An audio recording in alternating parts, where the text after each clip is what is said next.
On a cold October morning in 1793, a once powerful queen sat in a wooden cart, her hands bound, her white dress stained with dust.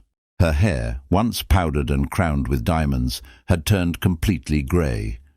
As the cart rolled through the streets of Paris, people screamed at her, "Monster! Enemy of the people! Down with the Queen!" She did not cry.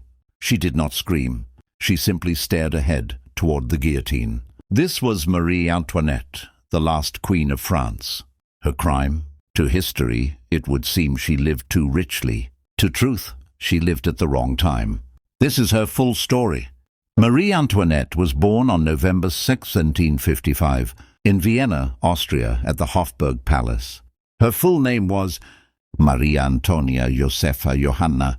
She was the 15th child of Empress Maria, Teresa of Austria, and Holy Roman Emperor Francis, one of the most powerful royal families in Europe. Unlike the fairy tales, royal childhood was not always joyful. Marie Antoinette was poorly educated by royal standards, weak in spelling, grammar, and mathematics, more interested in music, dancing, and animals. Her mother worried deeply. Europe was ruled not by love, but by alliances, and Marie Antoinette would be used to secure one. Austria and France had been enemies for centuries. Now they needed peace. And so, at just 14 years old, Marie Antoinette was chosen. She would marry the future King of France. In 1770, Marie Antoinette left Austria forever. At the border of France, a strange ritual took place. She was forced to remove all Austrian clothes, abandon her belongings, leave behind her dog. She had to become fully French. That day, Marie Antonia died. Marie Antoinette was born. She married Louis Auguste, the Dauphin of France, who would later become King Louis XVI. The marriage was grand, but the couple was awkward. Louis was shy, emotionally distant, more interested in locks and hunting than romance. For 7 long years, their marriage was not consummated. Whispers began, and whispers in Versailles were dangerous. Versailles was not a palace. It was a theatre of power. Every moment of the Queen's life was watched. How she woke, how she dressed, how she ate. Nobles fought for the honor of handing her clothes. Marie Antoinette felt trapped. To escape, she wore extravagant dresses, gambled, hosted lavish parties, built a private village, Le Petit Trianon. The French people were already suffering. They saw only one thing: a foreign queen spending their money.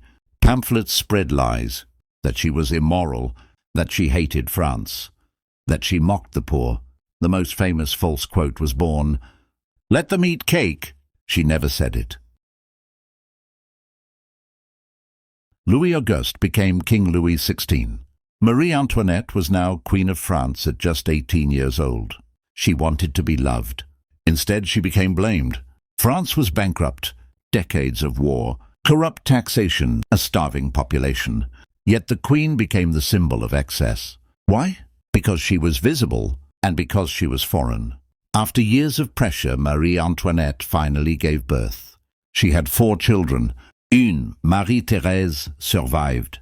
2, Louis Joseph, died young. 3, Louis Charles, future Louis XVII, died in prison. 4, Sophie, died in infancy. Motherhood changed her. She became more serious, less reckless, more devoted to family. But it was too late. The people had already chosen their villain. This scandal destroyed her reputation forever. A woman pretending to act on the Queen's behalf tricked a cardinal into buying a massive diamond necklace. Marie Antoinette had nothing to do with it. But when the scandal broke, the public believed, of course the Queen did it. She became known as Madame Deficit. Trust was gone. Bread prices rose. The people starved. Anger exploded.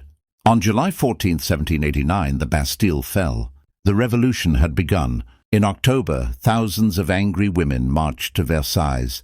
They broke into the palace. Marie Antoinette stood calmly as armed men stormed her home. The royal family was forced to move to Paris, effectively becoming prisoners.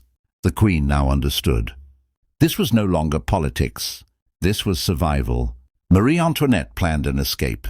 The royal family disguised themselves and fled Paris.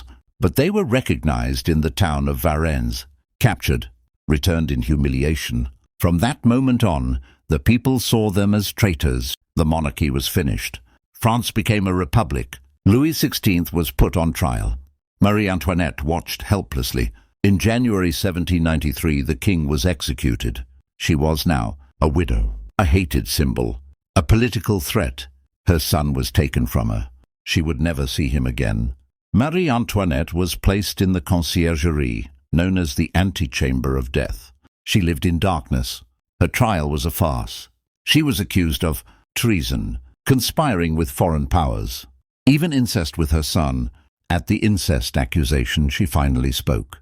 "I appeal to all mothers." Even her enemies were shaken. But the verdict was already decided. Marie Antoinette was sentenced to death. She was dressed in white. Her hair was cut. At age 37, she was led to the guillotine. She accidentally stepped on the executioner's foot and said, "Pardon me, sir. I did not mean to do it." Her final words. The blade fell. The Queen of France was dead. Epilogue. History's judgment. Marie Antoinette was not innocent. She was not evil.